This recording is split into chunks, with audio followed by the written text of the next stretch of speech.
placard parking abuse, including the forged placards and moving enforcement beyond NYPD to both citizens and DOT. Did you want to do you have any comments further about that?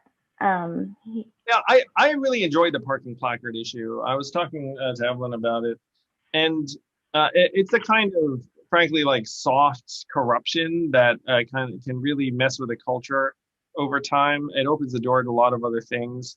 And like there have been a lot of New Yorkers who are frustrated, but have kind of given up.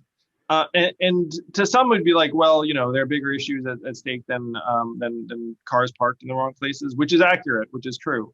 But I think this is such a perfect emblem for my administration, because everyone else who's running has many debts to people who frankly been enjoying their parking placards for a long time, and will be like, well, I'm not going to mess with the parking placards because these are my people. Like I've been saying, like, here, De Blasio gave I think over 10,000 placards out to people. So it's like a kind of party favor for mayors and city officials to be like, here, don't worry about like parking tickets or whatever the heck, like here.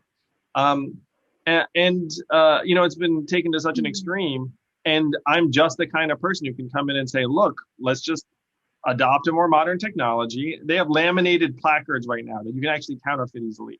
We're just going to put a digital sticker on the vehicle, can't be transferred to another vehicle. The Department of Transportation, you can just scan it. They know who you are, why your car is parked there, and then like we all go on with our lives. And it's only the kind of thing that, frankly, a candidate like me would be championing, because other people would be like, oh, I don't want to touch this because it's going to piss off all the people whose backs I need to scratch. And this is a more significant issue than you might think, because if you have an extra 40,000 cars parked in places they shouldn't be parked in New York City, like that causes problems. It could be the school zone, it could be blocking a bike lane, like there are a lot of issues. So I'm pumped about this policy because it's a very solvable problem, and it's right. Like it'll set a better tone too. Like city employees should be using public transportation if it's reasonable, and shouldn't just think like the city is their playground.